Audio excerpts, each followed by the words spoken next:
guys and ghouls, and welcome to another episode of Fright Mic. I'm Liz. I'm Sam. And we're in a new month.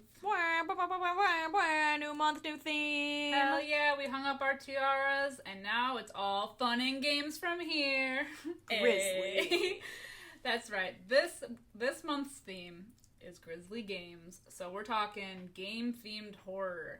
So let us know if you in our socials, what you think we're going to be covering. Yeah, see if you can predict what's coming. Ooh. Also, we're not going to be covering anything triggering like Monopoly or, heaven forbid, Mario Kart, Mario Party. Triggered. Those are life-ruining, friendship-splitting. So not those types of Grizzly games.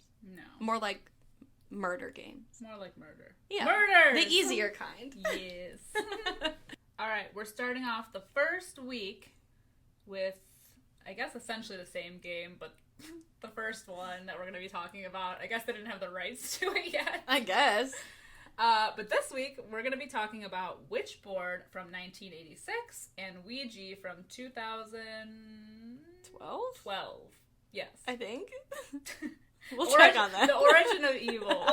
Yeah, not the first Ouija, or Ouija, I guess, depending on how you want to say it. Because that one blew ass. Yeah, I was like, shit. It's all about origin of evil. Yeah, that one was a little spookier, just saying. But, so we're going to be talking about Witchboard first, and it came out in 1986, directed by Kevin Tenney. Currently has a 5.7 out of 10 on IMDb. It has a 50% on Rotten Tomatoes, so it's right there at the halfway. People aren't giving it the high rating it deserves. I don't understand. I'm going to put a take out. It's not a hot take, but it's a take, nonetheless, that I'm convinced that this movie is straight up a Fear Street book. Yeah, no, I fully believe that. Like, I feel like too adult for Goosebumps. Fear Street it is. Like, it could be a Fear Street story. Like, and even the hair is Fear Street. Like, I could picture, like, these characters being on the cover of a Fear Street book. Tawny Katane on the hood of a Whitesnake car on the cover of a Fear Street book. Right? Was she in the video before this movie or after? I think that's where she got her fame. Was the movie or the video? Oh, okay. I think. I don't know. I wasn't there. But I was not born yet. I don't know. 86. Yeah, I think probably the video came first. Yeah. Because why else would they cast her in this movie? She's not a stellar actress. No, she's not. None of them really are, to be honest. Right. What are you talking about? I thought David the Ghost, spot on acting. Best actor in the movie. Sarah Beth. Oh, excuse me. Goddamn. She's something. She's really something else. Can't wait to talk about her. I feel like my prom look when we did our photo shoot was inspired by Sarah Beth. Like, heavily. Oh my God. Minus the spiky hair. Is that why you kept saying so much psychic humor? I was like, stop. Yes. Oh my God. Yes. I'm talking to other people besides you. There are other people in this room that aren't really here. Wild. Spooky. Happening. Well, let's talk to them and talk to you all about this fantastic movie. Which, they're all in college. Are they? But they look like they're 30. You could have fooled me. 30, 40 at best. I know. I used to watch this movie all the time as a child. This was a heavy childhood watch for me. So the nostalgia is there, but also the shit that I pick up on now as an adult, not anything like sexual or weird. It's just the fact that, yeah, these people are in law school. They look 40. Which, go to law school at any time. That has nothing to do with anything, but it's implied that they are all of, like, some sort of younger age. Yeah. And you know what I mean? Well, I feel like they always do that in movies. Like, I think it was... Like, earlier movies, for sure. What was it, the newer, like, the Sorority Row remake where they had all of them and they were all at least... They were supposed to be in college, but they were all in, like, their 30s. I don't know. I didn't see that one. Late 30s. I don't know. I'm happy that at least it seems like Hollywood, controversial Hollywood, they're trying to cast better, like the Scream TV series, for instance. The kids are in high school. They cast kids that are right around that age. Or at least look like they're that age. Like, have the baby face and everything. Well, this is the 80s. They didn't give a shit. No, they didn't give a fuck. I mean, look at Grease, for God's sake. That's true. What was his name? Putsy? Putz. Putsy was 80 years old in that movie, playing a high schooler. Yeah. There's no way. Kaneki, 45. Ugh. I love Kaneki. I know. I mean, he was obviously the best. He was better than Danny Zuko. I mean, yeah, but I agree. He was old. Yeah. He looked... They were all old. They were all old. Rizzo, I mean, I love Stockard Channing, but I know she high school age, she is not. She was definitely up there in age by then. That's what I look like now.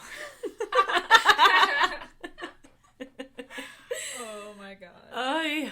So we begin with a love triangle. Dubious. Between these elders. The elderly people at this party. Yeah, there's a college party happening. It's very it's booming. It's going. They trash that place too. They do. I feel bad when they after everyone leaves and you can see what's left of the ruins. Mm-hmm. It's like that party at Jake's house in 16 Candles where everything's just a fucking wreck. There's a kid under the table. Yes. Pizza on the record plate. Yeah. Oh, another 80s classic. I love that. We should cover that. If We only should. it was horror. I mean, it's still high school. I mean, I'm still going off the fact that high school was horrifying. It's a horror movie. That's true. It counts. It's just like the argument, if there's a Christmas tree in the movie, it's a Christmas movie. Yeah, exactly. Ted. He got Ted for Christmas. Boom. Christmas movie. My logic. movie. Yeah. I think it goes even more lenient with horror movies. Oh, for sure. There's an icicle. Someone's gonna get killed with it. Yeah. Horror movie. You know it. You know they are. So, yes, this house party is a happening. There's a douchebag named Brandon who sucks and is a douche. And he's sitting on the couch it's very hoity-toity. Yeah, he's trying to wax intellectual with some guy about oh, you don't believe in God, but you believe in the universe. Well, obviously God created the universe. Well, how do you know he created? I mean, it's shit like that. You douche. And so he brings, because he's a fucking loser, he brings a board game to the party. And it's a Ouija board, but he makes it very clear, it's not Ouija, it's Ouija. Ouija. It's the French word and German word for yes. Oui and ja. He's an expert. But why is it not Ouija then, at that point? He's like a super know-it-all type character, and he is the Weeha. Yeah, Weeha. Yeah, he knows a lot. He just seems to know a lot about a lot. He knows the rules. It's well, you have to... It's best to play with two people, a man and a woman, with clean systems, meaning that you don't smoke and you don't drink and that you have to put it on your lap and blah, blah, blah, and the energy flows through you, and you should never play alone. But he says all the time, he talks about this spirit of a little boy named David who was 10 years old. And he talks to him all the time.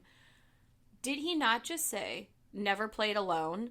But then he's like, I talk to David all the time. You're really calling people over? You're calling women, ladies over to play with you all the time to speak with this David? How did you meet him?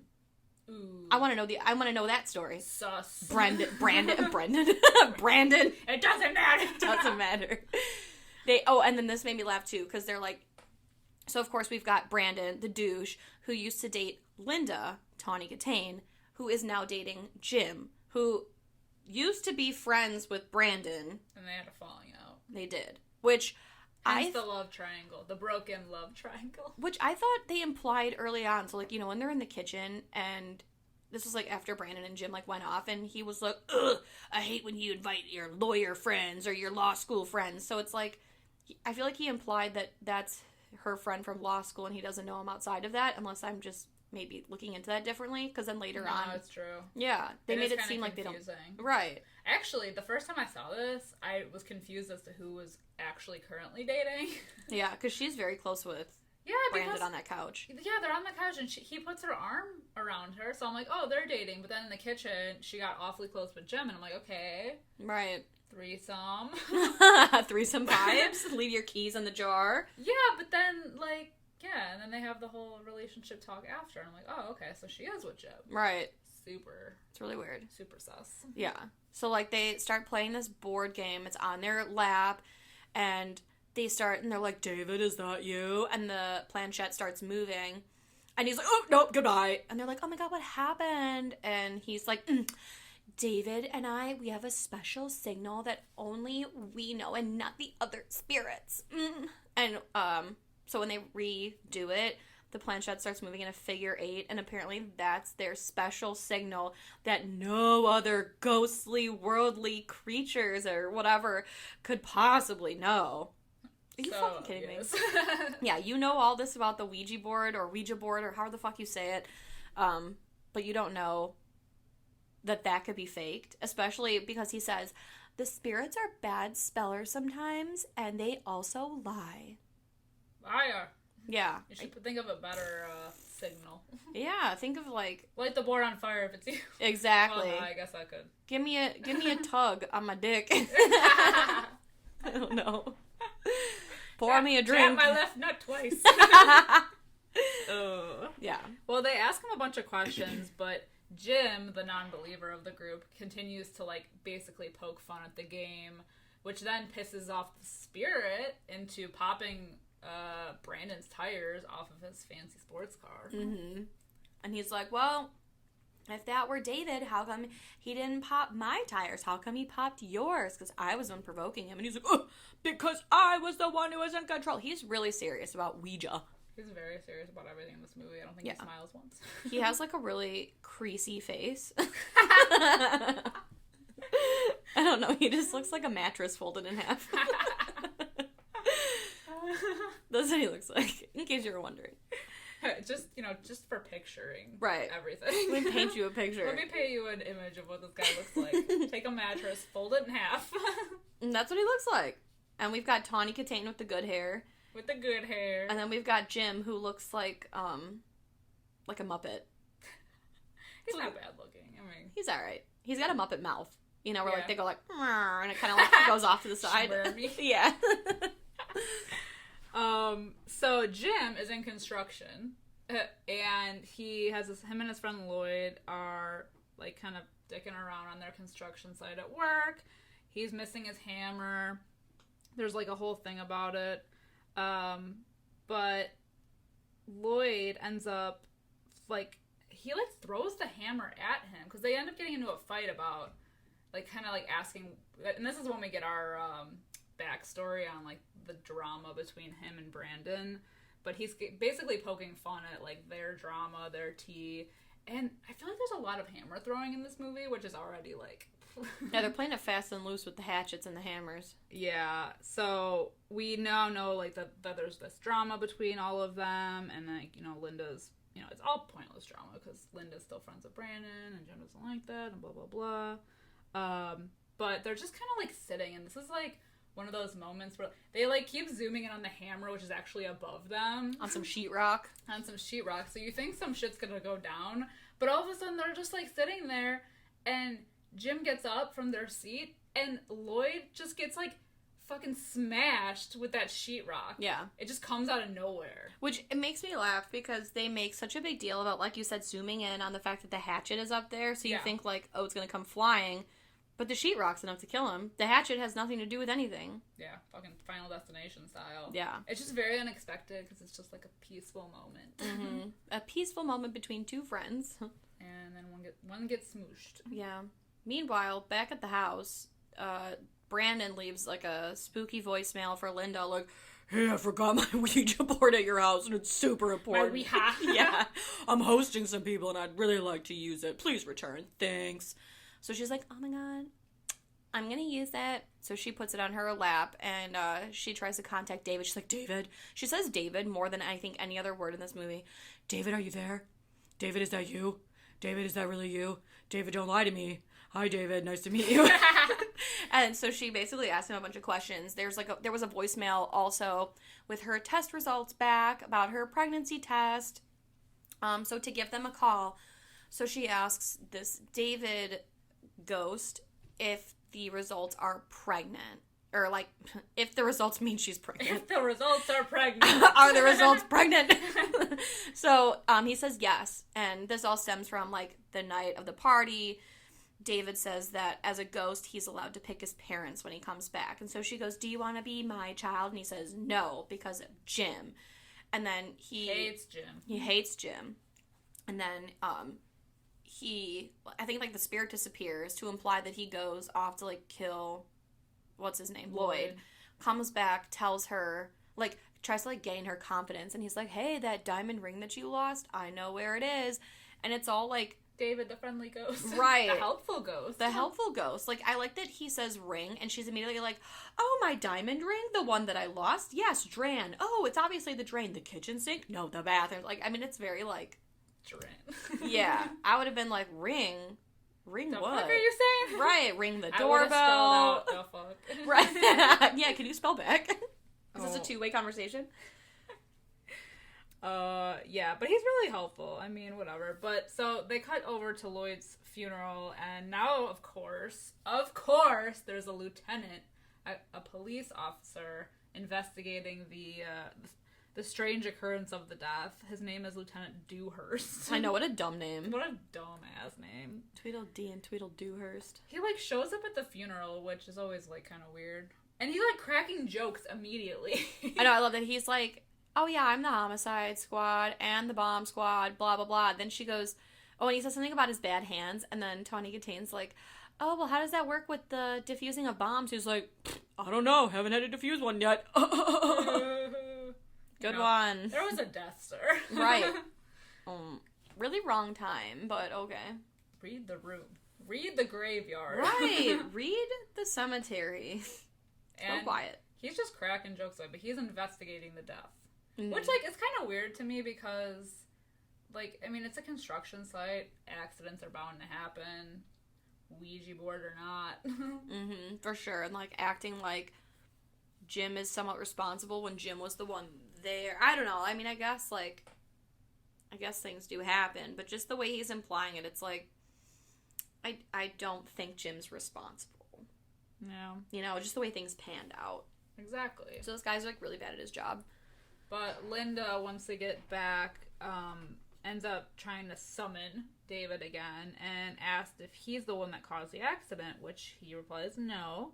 But she's an idiot because she then doesn't... Her next question isn't, well, who did? Right. I would want to know. If my husband was being questioned, I'd be like, did Jim do it, though? Yeah. Right? Right? That would be my next logical question. Next to a killer. Right. If I could get answers from the other side and he found my ring, I would trust him. Yeah. Trust. Right. Dumb bitch. But, and then, like, this is when she asked Brandon if, like, David has ever gotten, like, angry before. Because I feel like she doesn't even really believe that maybe he, you know, because they lie. So maybe a part of her thinks that he did cause the accident, which is why she asked Brandon anyway. Right. And he's, like, getting very upset because he's like, have you been playing with my Ouija board? But the line goes dead. And, like, we see Jim and, like, I don't know, they make a very big deal out of the fact that, like, she's swearing a lot. Because Jim's like, oh, gosh darn it, are, like, the biggest swears I've heard you use. But now all of a sudden you're dropping F-bombs and saying shit and blah, blah, blah. She's real irritable. Right. Like, real. He, like, accidentally scares her and she's like, what the fuck? I thought I told you! Goes off. So then in this moment, she says that, she tells Jim she's pregnant. And, you know, she's like, I've been getting really bad sickness in the morning and, you know, I'm irritable. And he's like, oh, well, no wonder. You're pregnant. Meanwhile, no one has confirmed this except a spirit from the other side. Who may or may not be lying. Right, because Baby they mama lie. Drama. So dumb. This dumb bitch. She doesn't learn her lesson. Let me tell you. She really fucking doesn't. Because every time she plays with the board, it gets, like, increasingly more, like, violent and spooky, and the spirit gets angrier. Yeah. But she keeps going back. Yeah, and she tells David that she's giving the board back to Brandon, which leads to that whole scene where, like, the knife gets, like, flung across the room, almost hitting her, and it goes, like, in the ketchup. I don't know if it's supposed to be, like, this is you, bleeding. I think it's supposed to be, like, a threat, like it's like, oh, the bloody knife. Yeah, and then it locks Linda in her room. Yeah, and then you hear her scream. Right? Yeah. Yeah, so it's like, ooh, something spooky. So they call Jim at work because, but first.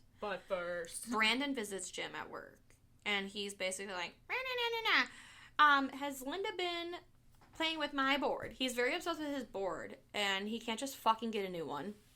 Jim is still skeptical by this point. Right. He's like, has Linda been irritable, sick, swearing a lot? And he's like, oh, how did you know? And he's like, she's playing with the board. And he's like, oh, no, she's fucking pregnant, Like, you idiot. Drop that bomb on him. Right. And Brandon's like, no. It's called progressive entrapment. The spirit is going to weaken her body until it can, like, take over and do what it wants with her. So he wants to bring a medium by. And Jim is, like, basically fucking laughing in his face until he gets a call in, like, the foreman's office that Linda had, like, a fucking, I don't know. Meltdown. And she was like, I'm scared. It was David. And so then he's like, okay, you bring that medium by tonight. Or tomorrow. I don't remember. This medium is everything. So Zarabeth is a healthy combination of Suxie from Suxie and the Banshees, Cyndi Lauper, and David Bowie in his, like, Ziggy Stardust era. Yes. Spiky hair, leather jacket, patches, giant fucking piercings, dark lipstick. Wild. Insane. And the way she acts is even more wild, like, and talks. Yeah. Dude, man. She's like a surfer. Yeah. She's like, so bitchin'. she has like a whole setup. I don't know if she did it or they that did it, but like when we cut to their apartment and they're like about to do the whole like seance and everything, there's like candles everywhere. It's like a thing. Right. There's always candles. She's a whole shit. And like she makes a joke. She's like, okay, let me get my crystal ball. I'm just kidding. I don't have a crystal ball or nothing. That's for vampire movies. Just a little bit of psychic humor. Spot on. Yeah. It's a lot of that. It's a lot of psychic humor. A lot. It's not very funny. So they do this, like, seance thing. They're talking. So, like, the spirit of, quote-unquote, David comes through her, and they're asking her all these questions. And, I don't know, it gets mad and basically, like, I don't know, throws a fit and fucks off. Right? Yeah, he goes away, so seemingly everything is normal. Brandon takes his board back, and then Brandon gives Zarabeth a ride home, and on the way home, that's when she asks him about the word malfeater. Malfeater. She goes, you ever heard of the name Malfeater? And he goes, it's Portuguese. It means the evil guy, or I don't know, some shit. And she's like, was David Portuguese? No. And you said he was 10 when he died. Yeah. Oh, he must have been taking some mega vitamins or something, because that spirit was wicked strong. Like, I remember laughing so hard at that as a kid when she's like, he must have been taking some mega vitamins. Yeah, like, and no one is, like, questioning anything yet, because she's like, yeah, it's just kind of weird that, like, you know, he was that strong, he was that young, little suspicious, but whatever. He drops her off, and she's doing more research on the word, and comes to the conclusion that it's actually a different demon, but upon making this discovery before she can even tell anyone, we get, like, a nice, like, camera shot of us as the demon going towards her, and she's like, you! It's very, like, Evil Dead adjacent. Yeah. It's chasing her around the house, and, you! It was you! Yeah, she doesn't even get the chance to tell anyone, but... Of course not. She ends up getting her throat slit, and gets tossed out the window, and lands on a fucking, like, spike on her fence. It's a sundial, I think. God damn. This is why sundials are dangerous. We use watches now.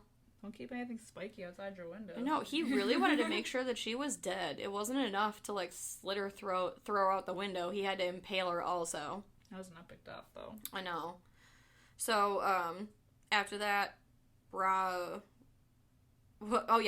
he tries to enlist the help of Jim to do some research after he finds out Zarabeth died. And Jim basically is like, LOL, absolutely not. That sucks, but I'm not coming. Nerd.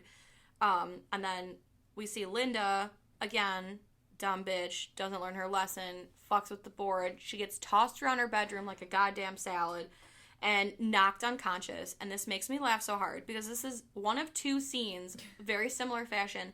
So Linda's knocked out, and suddenly the door to, like, their bedroom is open, and the landlady and, like, 7 of their neighbors are just in the open door, like, what's happening? Oh, what, is she okay? And he's like, call the ambulance. She's unconscious. She has a concussion. How did you get into my house?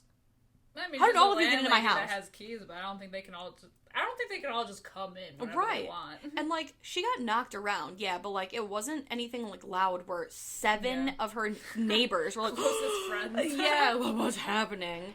So they call the ambulance to take Linda to the hospital, and it just makes me laugh because we do find out earlier on in the film that Jim was going to go to medical school, or he did go to med school and dropped out. I'm not really sure. But so, like, Lloyd was giving him shit. He was like, oh, I didn't know you had more than one brain cell. So I think this was trying to make it seem like Jim is a smart guy, because the nurse, doctor lady, she comes up and she's like, your diagnosis was spot on. It's a mild concussion. Bitch, I fucking know. We all knew. Right, we all knew. Bitch, we've been new. Idiot. So I think they're trying to, like, make it seem like he knows what's going on. But all of this basically is to come to the conclusion and let the audience and Jim know that Linda is not, in fact, pregnant. Nope.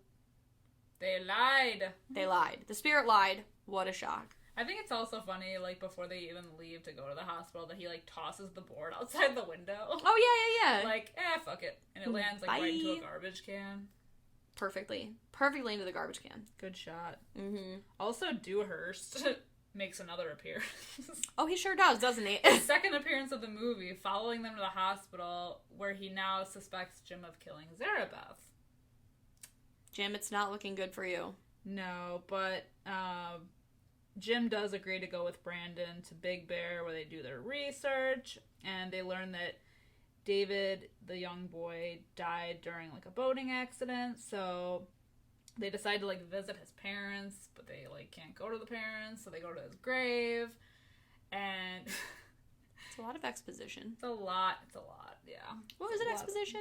I guess it's just a lot of information. Yeah, I don't know. I think this is, like, their attempt of doing something. Yeah. About the situation at hand. Which this, like, makes me laugh, because, yes, they go to this library in Big Bear. They find out, you know, where he's located, and then they go at night to the cemetery, and Jim is like, well, I'm going to go in, and I'm going to find David's grave, and he hops over the wall, and maybe, like, 15 seconds later, Brandon is also like, well, I can't sit here, so he hops over the wall.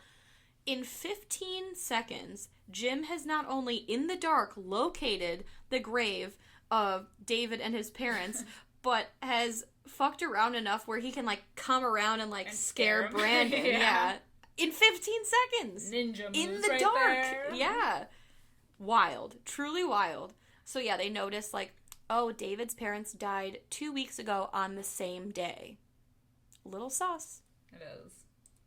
And so they also decide to go visit the dock where the boating accident happened, and this is where they hope to kind of, like, contact him again to kind of put everything at rest. This time they don't need to put the board on their lap because the spirit connection is so strong there. Thanks, Brandon. I had no idea.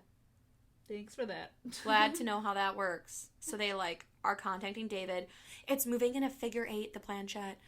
So good news there. It's David. And then we get all this information. It's like an info dump where apparently David was contacted at the party and definitely slashed Brandon's tires, which, good for you, David. I'm with you there.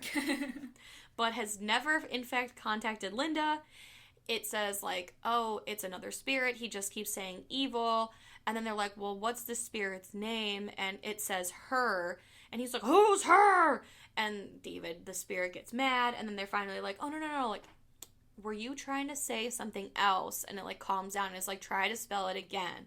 So it does H-E-R, and then it moves slightly and then it stops, and then they realize it stopped on an E, so it's trying to say that the spirit is here. Oh. And then at that point, all these like barrels roll, and it knocks Jim unconscious because he's a bitch, and then it knocks Brandon into the water, and Brandon hops out, and he's like, Jim! And he goes to see if Jim's okay, and then we see like an axe come out of nowhere. Now, it axes him in the face vertically, I think. Yeah. Just know that, because Jim is unconscious for a while, it seems, right? Yeah, he kind of comes to and can't find Brandon anywhere, but goes over like kind of by the shore, and all of a sudden a hand pops out of the water. Spooky hand. I'm telling you, man, these dead bodies are moving on their own. They are. Well, it's all that trapped gas inside. He was so full of hot air, that Brandon. It didn't surprise me at all. But yes, alas, it is the body of Brandon, who now has a horizontal slash on his face. I don't know. I thought that was weird. Odd choice. Continuity. We're but calling everybody out. Who am I? It's just something I noticed. No expert here, but right. I mean, I'm not doing a podcast or anything, but we also learned that this malefactor lived in the house that they currently I don't even know if it's a dorm. Is it a dorm? I think it's their apartment? Big ass house. I think you remember that house we stayed in Ireland the first 2 nights. How it was like a really big house, but it was like different sections. Yeah, I wonder if it's like they were able to like subdivide it. Well, either way, he used to live there.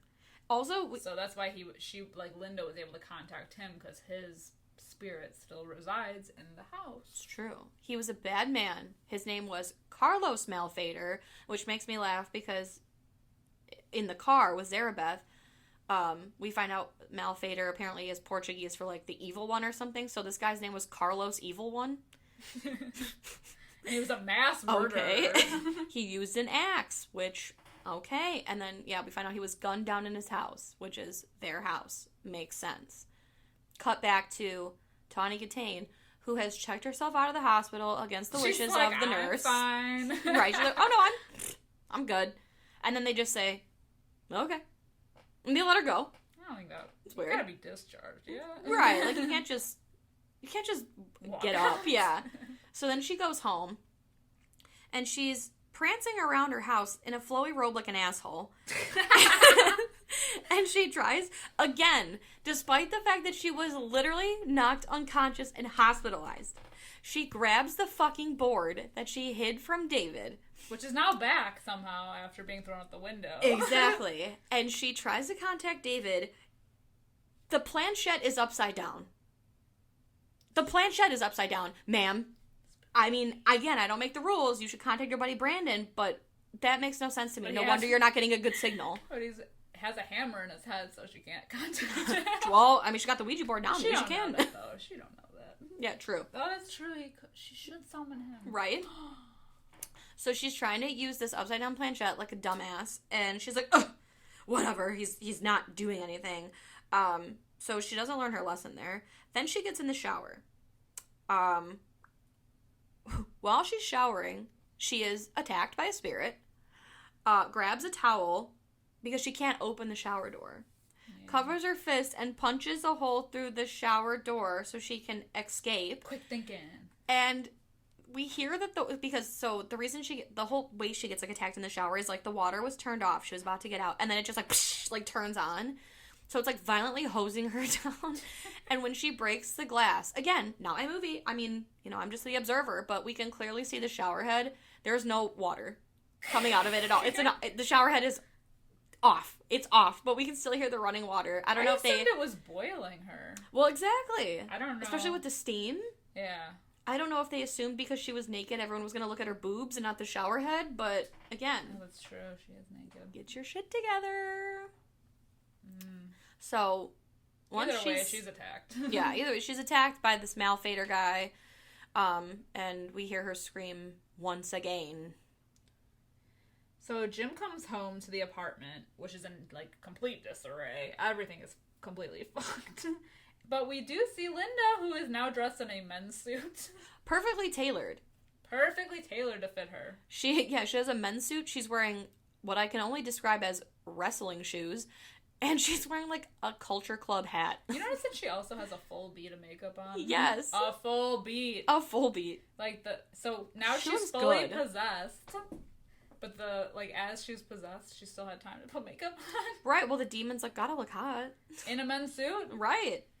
He wanted the makeup on already. You wanted the makeup on. You know, you gotta accentuate the tiny waist, mm-hmm. show off the big booty, the big butt, or the big boobs, have a full face of makeup. He's just trying to live his best. Yeah. You know, he's making do with the body he's given. So now that, I guess it's a he.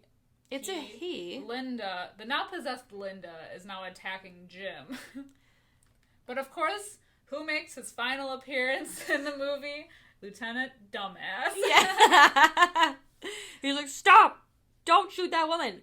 Mind you, this is the second time the landlady and the neighbors have popped in, and they're looking around. He's like, you can all go back to your homes. How long have they been watching? How long have they been watching? Before they said something. Right. And this part of the movie makes zero fucking sense to me. It's wonderful. So yeah, Dewhurst comes in, Linda / Malfade or whatever hits him with a poker. Yep. And then we get the explanation, the whole thing, because the whole movie is talking about portals, and Linda's a portal, and that's why the spirit has attached itself. And he threatens to stab her, and he's like, you're not gonna do it. And then they start having this conversation about the portal, and he's like, well, I'll shoot her in the leg, and, you know, it'll cripple you for a little while, and yada yada, it's the only way to close the portal. And he goes, don't you get it? You're the portal, James. You've been the portal this whole time. Okay. All right. It is what it is. I've got questions. If Jim is the portal, because he's like, well... He's the non-believer. He's the non-believer. Why would he be the portal? He's not, like, weak. Right. It preys on the weak. Linda was the one that was the weak one. Right. So they make Linda weak, and he's like, well, Linda's weak because I needed everyone around you to be in harm's way. That's why I killed your friends, and that's why I've killed Linda. So I'm here forever as long as you're with Linda, blah, blah, blah. Correct me if I'm wrong, but not 40 seconds before this, he was swinging an axe at Jim, trying to kill him, right? Yep. Why are you trying to kill the portal? No, that's true. Does that make sense? Keep him alive. What the fuck? That's why he's been keeping him alive this whole movie. That's why it wasn't Jim that was the one that died on the construction site or True. On the dock. True. But why swing the axe? What was the point of that? Maybe to be threatening. I don't know. Maybe. Yeah, maybe to be spooky and show him that, you know, he's the captain He's now. in charge. Yes. Malfader in charge. But, so Jim is the portal. He killed all of his friends and terrorized Linda. But, yeah, like we said, in order to close the portal, he's got to kill himself. But he, like, he shoots the board. In, like, the sickest wanted I swear to God, shots. like, he gets pissed, he shoots the board, and it's like it was meant to be 3D. Yes. Because it, like, comes flying out at, like, the viewer. And the hole in the board is, like, a planchette hole, or Yeah. I don't know, I was like, yeah. How did they do that one? The graphics. I'm telling you. Ahead of their time. What a wild ride. Oh, so Linda pushes him out the window, and it's literally, oh my God, this scene makes me die every time, is the best green screen fall. It's beautiful. Single-handedly the best and the worst. Green screen fall of Jim. It's like slow motion. Him clearly not really falling, but like somebody shuffling a background to make it look like he's falling in midair. Oh my God. It's so bad. Oh, it's beautiful. Truly iconic. Cut 2. We fade out, fade in. A church. There are people crying. Seems like a sad event. Jim's funeral, perhaps? Nope. Jim's Psych. wedding. He finally married Linda, which is something that Brandon was giving him shit about the whole movie. Ooh. Yay. And in the last closing shot, we have the landlady now cleaning up Guilty the bitch. mess of the apartment. And one of her helpers ends up finding the board. And they're like, oh, I wonder if it works still because it still has the hole in it from the gunshot. But they end up throwing it out. And then, just before the credits roll, the planchette moves to yes. Ooh. This movie's wonderful. As much as shit as we gave it. I know. I fucking... No, it's truly amazing. Highly recommend if you need, like, a good, bad movie. It's a good, bad movie. Yeah. And that's my favorite kind of movie. It's so true. Oh my god. This is like peak 80s cheese. Yes. The hair, the makeup, the outfits. Ugh. I would say definitely the outfits, definitely like the cheesy like jump scares and the dialogue, the musical stings, like, you know, every time something happens it's like bing. Yeah. You know, and like the flowy robes. I don't think we mentioned it, but Linda has like a couple dreams, and like in the one, I think in both of them, she's got like a flowy silk robe on, and the hallways are like softly lit and a little smoky, like it's a fucking Warrant music video. I was gonna say it's a music video. Yeah. Yeah, you know, it's funny that you mentioned, like, it had Evil Dead vibes, because I was thinking the same thing because of, like, there's not a whole lot of gore in this movie, first of all, even though, like, some of the deaths are brutal, but the camera work is so Evil Dead-esque, because it's, like, the camera is the spirit, and, like, it's chasing them around a lot, so I feel like they did a lot with that. For sure. Yeah, the camera is, like, its own character. Yeah, and I love that. I know. So what would you rate this movie? I'll give it a 3.5 out of 5. I enjoy it. It's not a good movie by any means, but I like it a lot. It's definitely worth all of the watches. Hell yeah. I also gave it a 3.5 out of 5. Woo! Highly enjoyable, also nostalgic. I can't fault it for being bad, okay? I just don't. It was a different I time. can. I just don't want to. I know, right? Yeah. It was a different time, but we love it anyway. True. And I like that it's called Witchboard, despite the fact that they say the word Ouija 1,000 times. Well, yeah, and that's... Oh, I don't even think I mentioned that in the beginning, because they didn't have the rights to call this movie Ouija yet. Oh, really? Oh, is that why you said that earlier? Yeah. Oh. Yeah, so that's why it was called Witchboard, which Oh my kind of God. sounds cooler in a way. I do like Witchboard. But, yeah. That's why it is what it is. I wonder what changed. I don't know. They probably saw Witchboard. The makers of the Ouija board, was it Milton Bradley? Hasbro? Who the fuck knows? Yeah. They probably saw the success of Witchboard. The outlandish success. And they were like, you know what? Fuck it. Oh, yeah. Was this, like, the first movie to use, like, a Ouija board? Or have it be, like, the premise? I can't think of anything earlier than this that would have. I don't know. Because, like, maybe then all the, like, the preceding, like, movies that use a Ouija board, that's why they're kind of called Ouija. Right. I don't know. Oh, I don't know. Ooh, interesting. We'll have to look that up. Yeah. Because I am curious. I feel like there's definitely, like, Ouija boards in older movies, but I don't know if they're, like, the focal point or if it's just, like, some fun gimmick for, like, you know, a psychic reading or, like, you know, to prove there's ghosts in the house. That's true. I was gonna say, yeah, there's not a whole lot of movies that have a Ouija board as, like, the focus of the movie, but it's just part of it. Mm-hmm. You know? Yeah. A lot of seances going on. Ooh, we should rank our favorite seance scenes. We should. Bonus episode. Yes, bonus episode. I can think of my favorite one right fucking now, but I'll save it just in case. All right, moving on. We're going to be talking about Ouija Origin of Evil, which came out in 2016, not 2012. Sorry about earlier. Directed by Mike Flanagan. Currently has a 6.1 out of 10 on IMDb. And 82% on Rotten Tomatoes, Oh, which for a 82. PG-13 horror movie is high. Oh, it's got to be better than the original Ouija. It's gotta be, because that movie was a dumpster fire. Mm-hmm. I almost truly did not see Ouija Origin of Evil because I hated Ouija so bad. Yeah. It was just, like, really bad. But Mike Really camp. Flanagan didn't direct that one, right? I don't think so. I don't know who directed the first one. I don't know. Not good, though. I'm hoping it wasn't Mike Flanagan.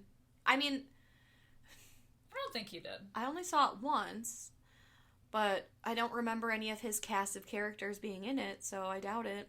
Mm. Even in this movie, it's a Mike Flanagan movie. You can tell. Because not only do we have Kate Siegel, his wife, in it, but we've got Henry Thomas, who was in The Haunting of Hill House. We've also got Lulu, what was her name? Lulu Wilson, I think, who plays Doris in this movie, who plays young Elizabeth Reeser in Haunting of Hill House. And we have Elizabeth Reeser in this movie.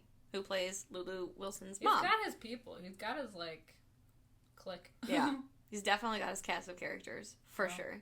He really likes to reuse those people. Hey, when you've got good actors, I guess, and you know they can deliver, why look elsewhere? I guess. You know? It's funny, too, because I had heard that when he made this movie, he wanted it to be, like, genuinely, like, feel like it was, like, late 60s, early 70s. He kind of put, like, a... I don't know if it's... What is that, like sepia filter? Or yeah, not like sepia, like... yeah, like a filter almost over the movie to make it look... And it was shot with, like, some kind of special camera, like, older camera, so that you could see kind of, like, the, like, graininess and, like, the little, I don't know what they're called. Yeah. Like almost like the little holes and, like, the like where the... and, like, the old film reels. Well, like, even, I don't know if this was done on purpose, but at least I noticed it. You know those little, black dots that would appear in, like, the right-hand corner? Yeah. When, like, you needed to change a film reel. Exactly. There was those in this movie, too. I think that was intentional. Just to make it feel like it was older than it was. Like, it wasn't shot with some, like, high-tech digital, technology. It was more old school. Very Tarantino. I know. That's what I was going to say. It reminds me of, like, the Grindhouse movies because of their, like, purposeful technique in doing that. Yeah. Oof. I like it, though. So props to him for putting the effort in there to make it better and saving this little Ouija mini franchise. Yeah, God bless, because this was diamond in the rough situation. So much better. These are the only two that exist, right? That's why I said mini franchise. Okay. I mean, there might be more coming. Well, I couldn't remember because I don't really pay attention to this. I guess I should say, between the Conjuring universe, the Insidious universe, all of them have Lin Shaye, including this Ouija universe. It's hard to keep track of which movies are associated with which. So, like, honestly, couldn't remember they could all be one. Connected. Right? You don't know. You could do a crossover. I feel like they're doing crossovers with the wrong movies. I know. Like The Nun and Annabelle and The Conjuring. Like, We need a universe where Lin Shaye is all of her characters in all universes. Like a multi-dimensional thing. Yeah. It's like the Marvel movie of the Conjuring universe. Yeah, we need an Infinity War. A Linfinity War! Stop! What? Lin Shaye is the Iron Man of horror movies. I'm fucking dead. It's true, though. Studios, hire us. We've got hot takes. I got so many takes. I have so many ideas. God damn. Give me a chance. Just a chance, sir. That's all I'm asking. So, let's get into it, shall we? Yes. We do open up, I believe the year is 1960-something. 67. LA. Thank you. 1967. Thank you. We've got a spooky parlor. We've got Mr. Browning and his daughter Jenny, played by Kate Siegel, in a blonde wig. I assume it's a wig. I don't like it. Not that you care. They're doing a seance at the home of Alice Zander. And she's like, I mean, is it a scam? She's got her thing. She's laying it on thick. Yeah. She's like, spirits we call to thee. That kind of shit. And the table moves. And then the candles blow out. And Mr. Browning's asking questions about his shady as fuck daughter. And then we see the spirit of Mr. Browning's ex-wife. And she emerges. From the curtain! Boo! And then when the daughter gets very upset, the spirit rushes and disappears. And then they break the circle. So then Mr. Browning offers to pay Alice. And she says, no. It's fine. The closure's all you needed. She goes back inside. Turns out she's running a whole rigmarole with her two daughters, Paulina, who they call Lena, and Doris. It's creepiest child I've ever seen. Yeah, it's a whole ass scam. They got a whole production going on with their like little, because they show all of their little thingies, like their little contraption under the table.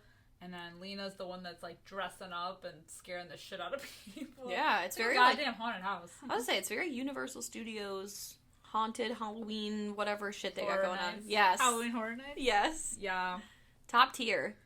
That night, Lena sneaks out to a friend's house, and of course, they play with the Ouija board. Why not? And then they read the rules. Always say goodbye don't play in a graveyard, and something else I didn't care to write down because it's stupid. Because it doesn't matter. It doesn't matter. So they try to contact the spirit, but they end up getting caught by a parental unit. Yes. Before they can finish.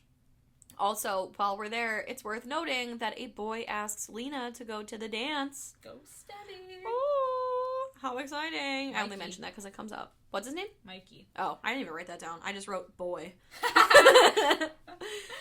Good enough. You see how much I cared about that guy. And it's funny because when Mikey does show up again, when, like, he meets Alice, it's so fucking awkward how she, like, threatens him. Yeah. She threatens him with a palm reading. Yeah. Like, so weird, though. Yeah. Just uncomfortable. She's a ferocious mama bear. But Lena does get the idea to put, because she had so much fun with the Ouija board, she suggests to Alice to throw it in her act. Very true. Which she does. She goes out and about on the town. She sees the Ouija board, and she purchases one. And she's gonna, set up the little magnet trick so she can move it via magnet and just really scare the pants out of these people. Which, God bless. So while she's, like, moving, this is, like, the first spooky scene of the movie, I guess.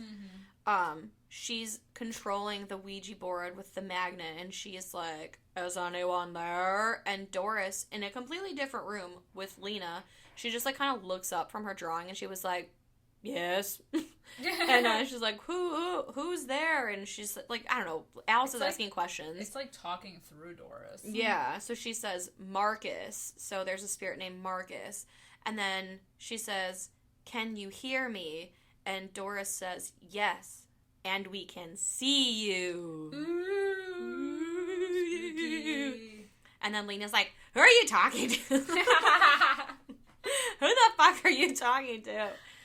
Well, Alice also takes the time to try to, like, contact her husband.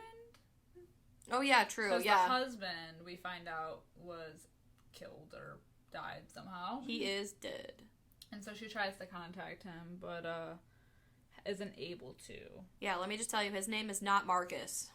But Doris tries to, like, then take it upon herself to communicate with someone, and she gets in contact with a spirit named Fred.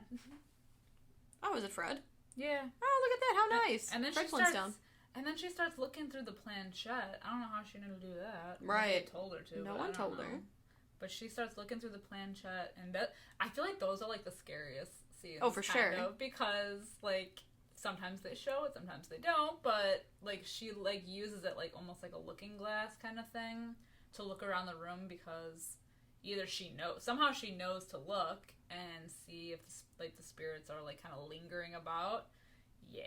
Is that the part where she goes, who are you? Yup. Ooh. And it's, like, right next to her. Yeah. Oh, God. Yeah, I wouldn't be like, what's your name? I'd be like, get the back the fuck up. Right, I'm moving. I'm moving. When Lena does it, she gets too freaked out to, like, continue. Which, yeah. Well, because doesn't she see something? Yeah. Isn't that the she sees scene? Like something kind of like creeping off in the distance and just gets too freaked out. That was like a very Insidious moment, that shot. Mm-hmm. Like, I definitely got Insidious vibes from that, because she's like just kind of like panning around the room, and we see like a shadowy like figure that at first, if you don't know what you're looking for, you don't know is there until it moves and disappears behind the wall. And there's no, like, music or anything that, like, plays. It that's just, like... how they get it. That's honestly the best recipe for, like, modern-day jump scares, because it fucking worked well in Insidious. It's so true. When she goes up to the nursery scene. I know. When they're standing there behind the curtain and you, like, know that something's not right, but there's no cue to tell you when to jump. Yeah. Fuck. It's like your brain almost like fills in that music by itself, because by the time you realize something's wrong, it's like all of a sudden you hear your heartbeat in your ear. It's like, oh, it's fuck. too late. Right. Oh, but I agree. It was just like that in this movie too. Yeah. Oh my god. Definitely not the first movie. No. So then we've got this whole other thing with Father Tom, who, I don't know if he wants to date Alice or what. It is kind of weird because they go out to dinner, like, it's right. like a date, but then he's like, oh, it's not really a date. Right. She's like, I don't vibe.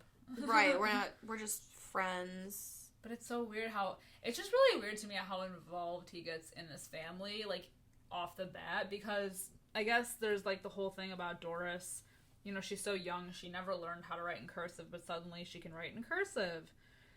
And it's the devil's writing, all those curly cues. Yeah, like, it's weird. So he's, like, all confused about it, asking her about it.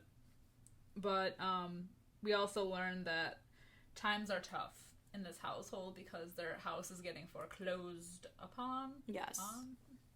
They got the foreclosure notice. And it's really sad because that's the house that they lived in with their dad. So it's like the last piece that they have of their dad, which, I mean, yeah. I feel like in all Mike Flanagan movies, there's, like, horror, but there's always, like, a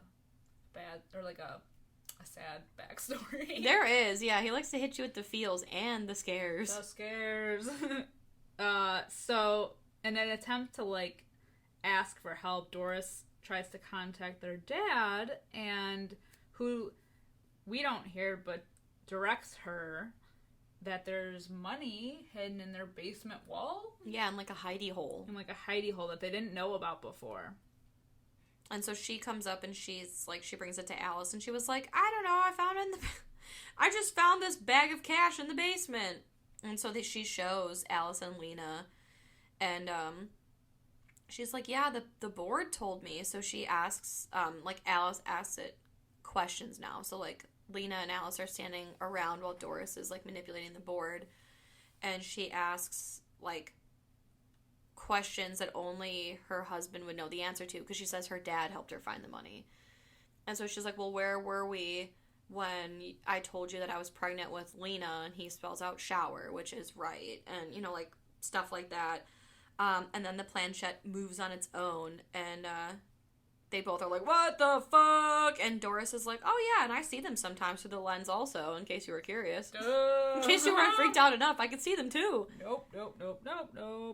Yeah. So then back to Father Tom. There's, like, this whole thing about, like, there's this letter, which I don't remember if it comes before or after this, but, like, Doris wrote a letter, or, like, I guess several pages of a letter, or, like, an entry of a journal, and it's all in Polish that, like, Lena brings to him, and she's like, I found this in Doris's room. She wrote it. Somehow learned how to write in Polish. Right. So can you just translate that for me? And Father Tom's like, yeah, I'll find, I know a guy. I know a guy. I got a Polish guy. So he finds out through Lena that Doris hasn't been to school in days, not because she's ill, but because she's working. Here, man. Right. Talk about monetizing a situation. That kills, that pay the bills. Right. Goddamn right. Yeah, Alice is now using Doris to, like, legitimately contact spirits of her guests. Yeah.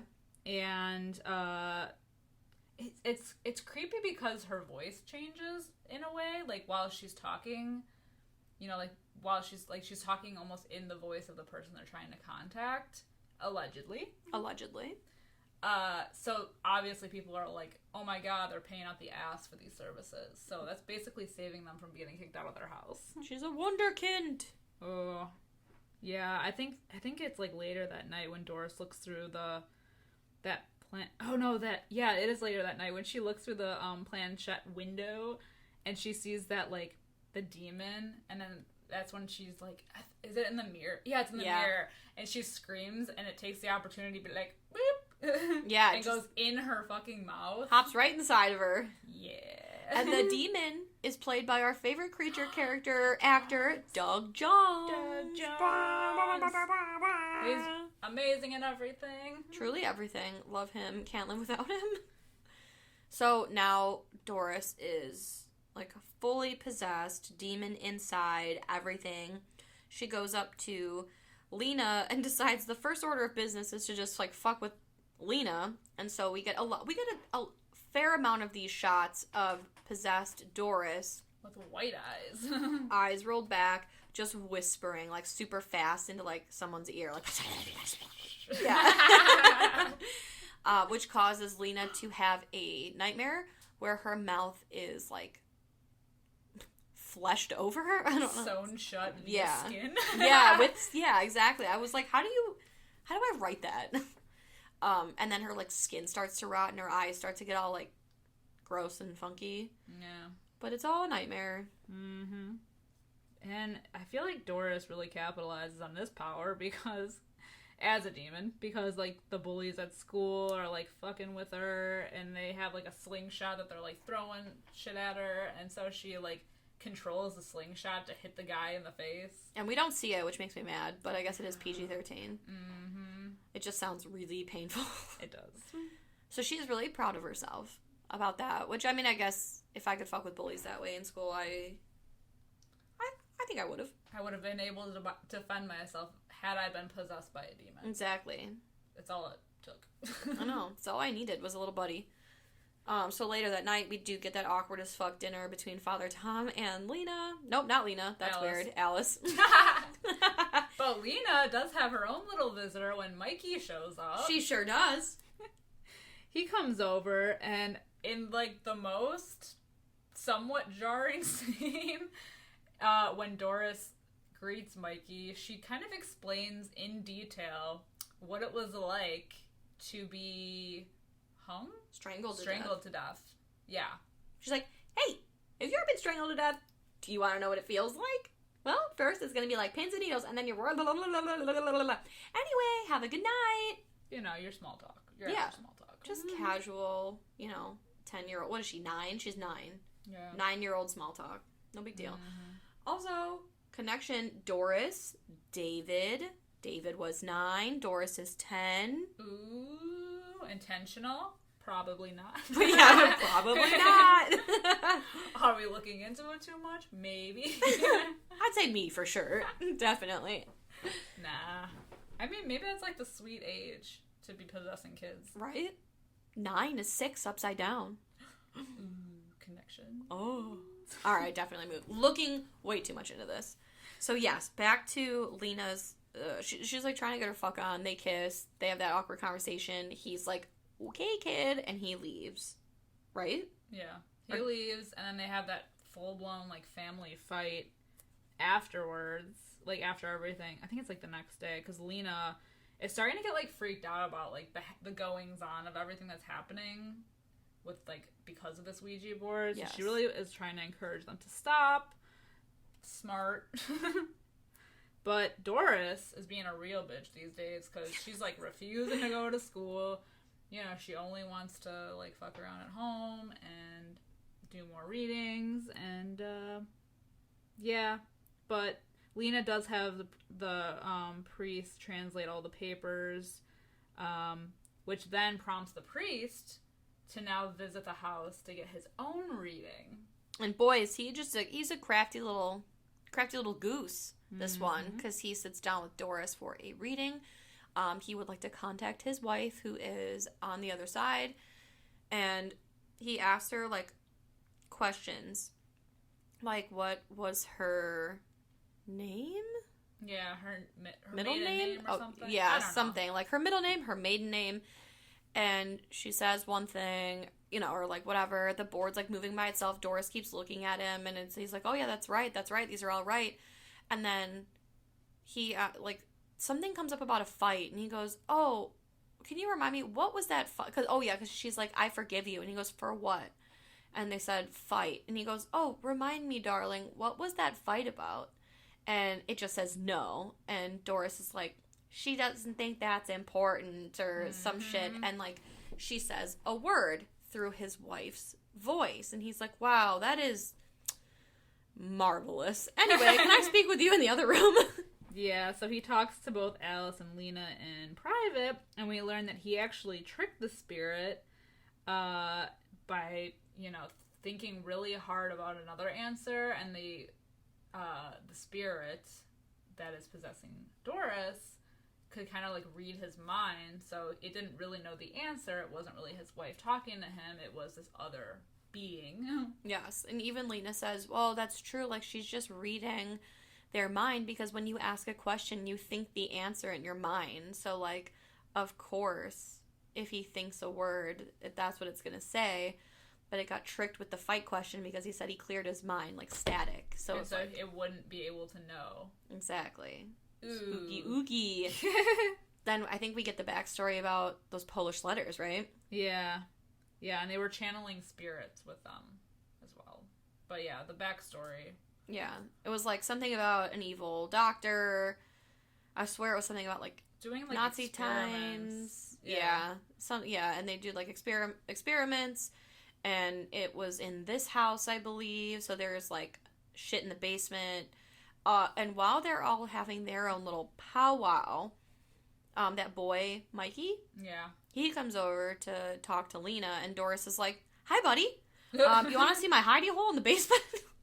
And he fucking goes. I know. She's as like, if the like already previous small talk, jarring small talk, wasn't enough to creep him out. He goes. With this creepy little bitch who's like, "Come look at my hidey hole. It's in the basement." "Oh, don't worry, Lena will be right down. Anyway, let's go take a look at my little hole in the basement." No. So he's an idiot. He gets what he deserves. Because he like, she's like, "Oh, reach your hand into that hole. There's all kind of goodies for my family." And then he like, I don't know, pulls out a skull or finds a... He finds the doctor bag first, which is, like, when we get the background shot. Oh, God. Yeah, and, like, the whole scene with that, like, him in the basement is so fucking creepy because, like... because he's got his hand away from... or his face away from Doris, but we can see her standing behind him, and she just, like... her mouth is like wide open and like creepy. This creepy ass. She looks like Slappy. Yes, true. Like it's some of the visuals in this movie, goddamn, are creepy as fuck. Oh, the visuals are definitely creepy. But yeah, he like reaches in the hole. He gets like the doctor bag with the old supplies. There's like a skull in there, which is what freaks him out. And before he can, like, run up the stairs, Doris, like, grabs his head and is just, like, fucking possessing him or something. Yeah, she's doing that, like, whisper thing that she likes to do. The whispery thing with the eyes, and it's all fucked.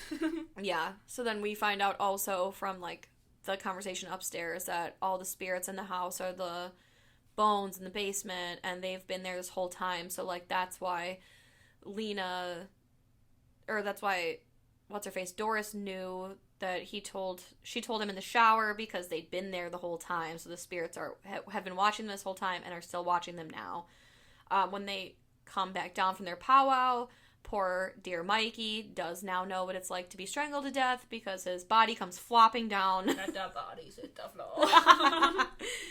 And he has been hanged. Yeah, that was alarming. It was something. It was something. Yeah. So they decide the best course of action at this point is to go to the basement to burn the board. But upon going to the basement is when they find all of the skeletons.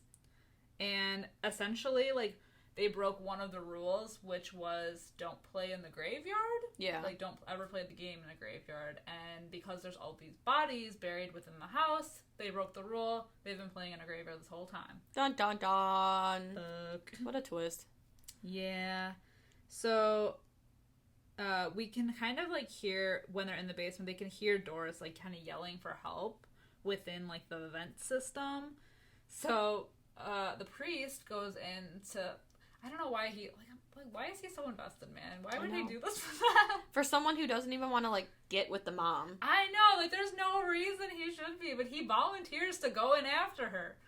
There's no, but weren't they talking, because they did, like, when they were talking about what to do even before they burned the board, they were talking about getting, like, an exorcist to, like, get this demon out. Why didn't they start there? He should have left and been like, let me go get my exorcist buddy. Well, maybe they figured there was no time since there's already a body flopping in their foyer. Well, then I would have been like, well, sorry, it's been a nice day, well, you know. I've got dinner at 5, meeting a friend. Dinner with myself, can't miss that again. Absolutely not. I gotta drink the communal wine. Yeah, like, I mean, yeah. So he does invest his own time and energy and life into scurrying through into this, like, it's like a hidden room. Yeah, it's fully preserved, by the way. Yeah, Victrola and everything still works. And that's when we find out that it was the old doctor's room where he was torturing people because there's like a bed with straps on it. There's all these medieval looking tools. Yeah. For torture. Real crazy. And Doris is like all up in there. I just assume that the spirit possessing Doris is a man. The evil Doris goes like rushing at the priest.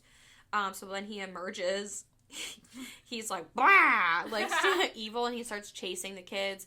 Well, chasing Lena and Alice. They go running up the stairs. Lena, like, gets out. He grabs at the mom's ankles, but then she's like, Father Tom, don't do this.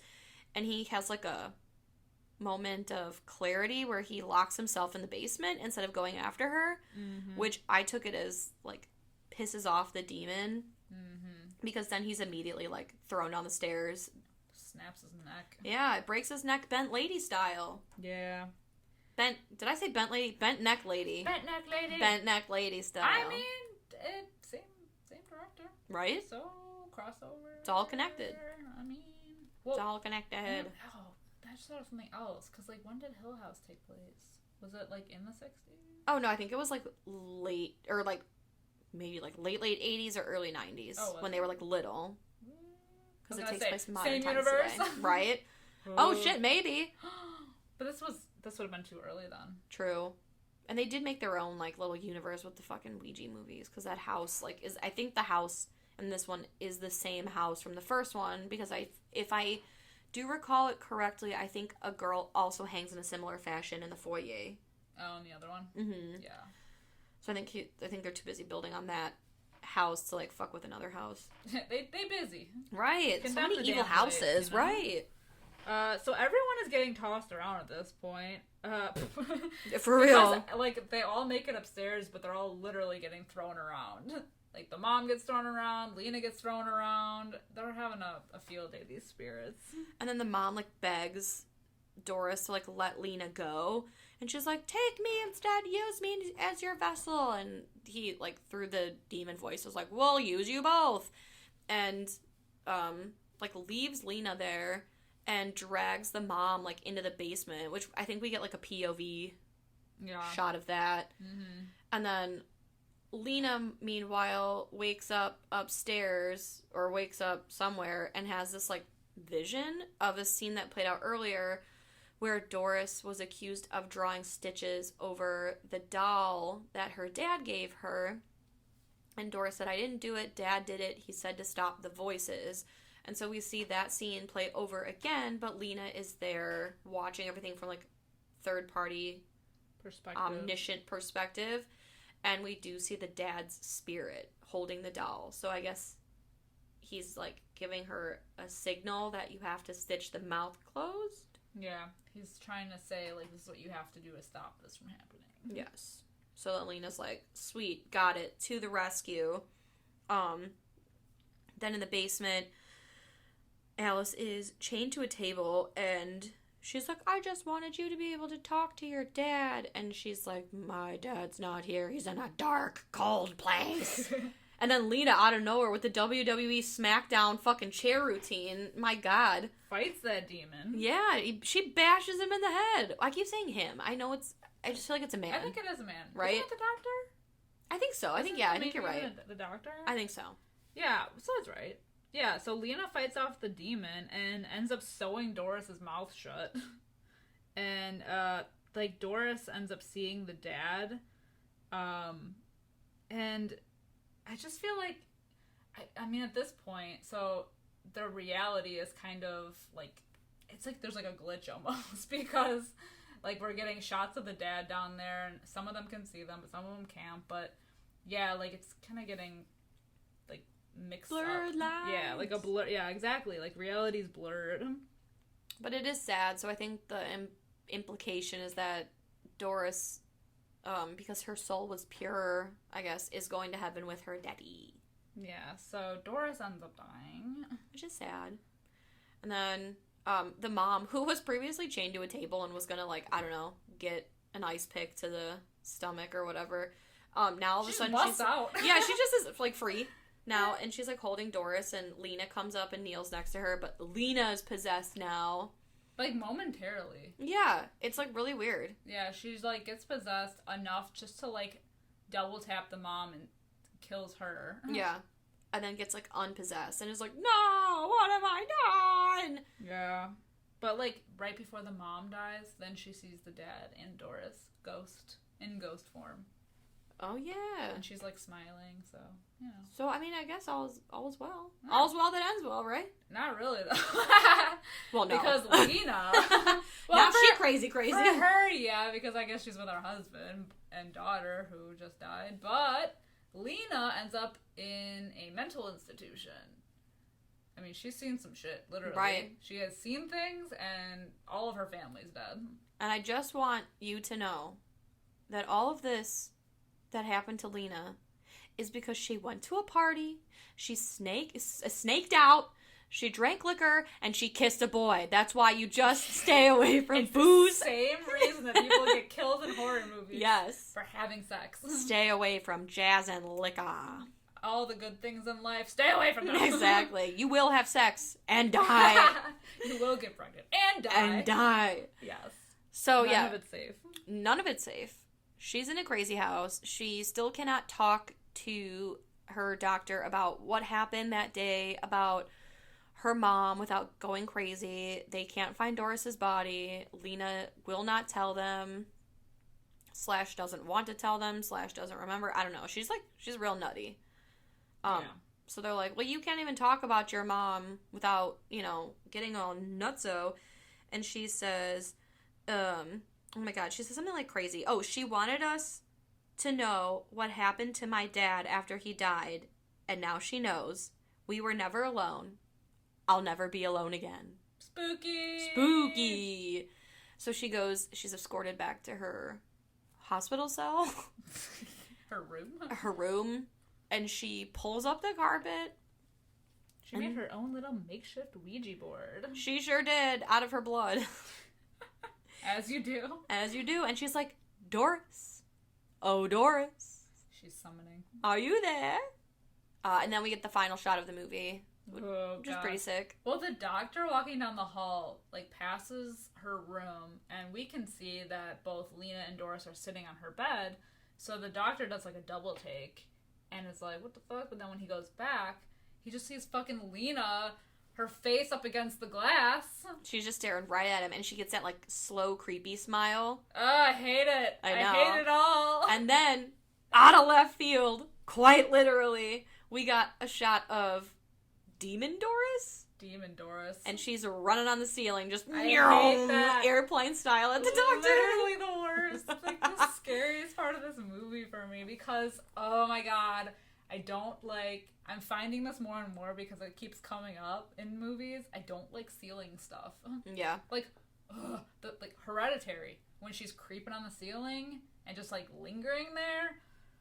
Fuck. I don't like it. I don't like it. Can't. It's backwards and unnatural and it must be stopped. It's creepy. There's just something. I mean, I know that you don't like crawling. I do not. People crawling on the ground. I don't like people crawling on the ceiling either. Just crawling. Crawling in general.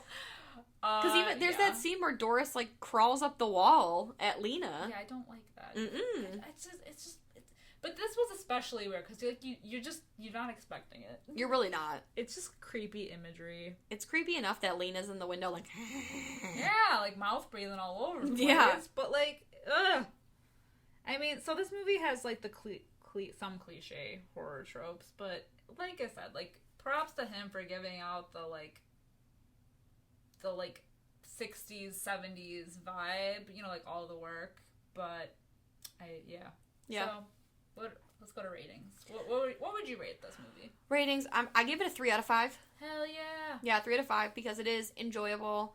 I had a good time. For a PG-13 movie, it is still fairly creepy, despite the fact that there is not really, a lot of the things we do see are, off camera or, subtle.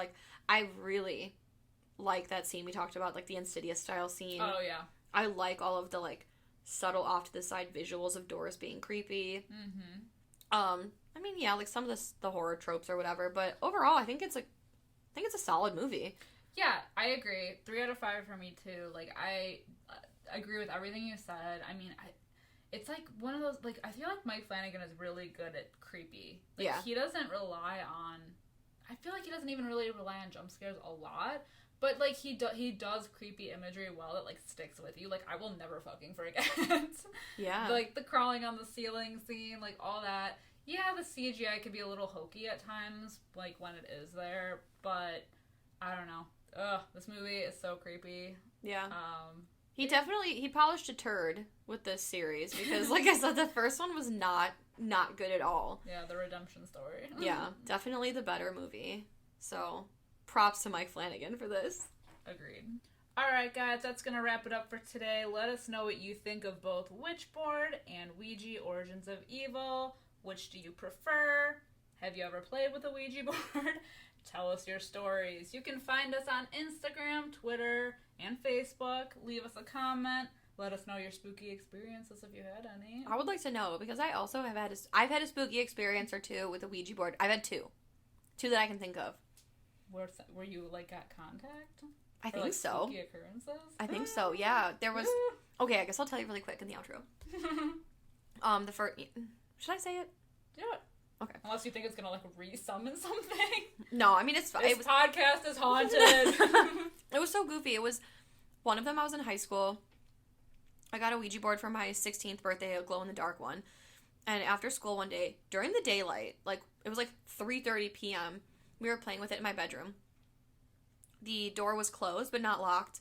And we had all the lights off, and we were just, like, being goofy and, like, asking stupid questions. And we had a candle lit, and my friend had poured, like, the wax from the candle on the board for some reason. And we were just, like, being dicks. And all of a sudden, my alarm clock radio turned on at full volume. And we were like, what the fuck? Like, it scared the shit out of us. And so I turned it off, and I unplugged it for good measure. And we were like, okay, fuck this. Like, we need to go outside and, like, cleanse our body. Like, you know, cleanse our souls. And when I went to open my door was locked. Ah! So creepy. I still can't explain it. And the only other thing, I mean, it's not super creepy or anything, but it was still kind of weird. So I do have, like, a really weird looking Ouija board. It's a circle, and the planchette is a circle as well. So it's not the typical, like, heart style. Mm-hmm. And I got that shirt, you know, like the We Summon Demon shirt. Mm-hmm. And I decided it would be fun for, like, Halloween to do, like, a funny little, like, photo shoot just in my bedroom of, like, me playing with the Ouija board, wearing the We Summon Demon shirt. And so I lit a candle, and I had it out, and I wasn't even playing it. I just, like, had my hand on the planchette, and yeah, and I had Luke take a picture or two, and, in one of the pictures, it looks like, ask him, he will verify it. There's two eyes, like, right over my shoulder. Oh, my God. And so I just deleted both photos. I blew out the candle, I put everything away, and I haven't touched it since. Burned your house down. Yeah. I moved since then, and I have not brought that Ouija board with me. Yeah, probably a good idea. Yeah.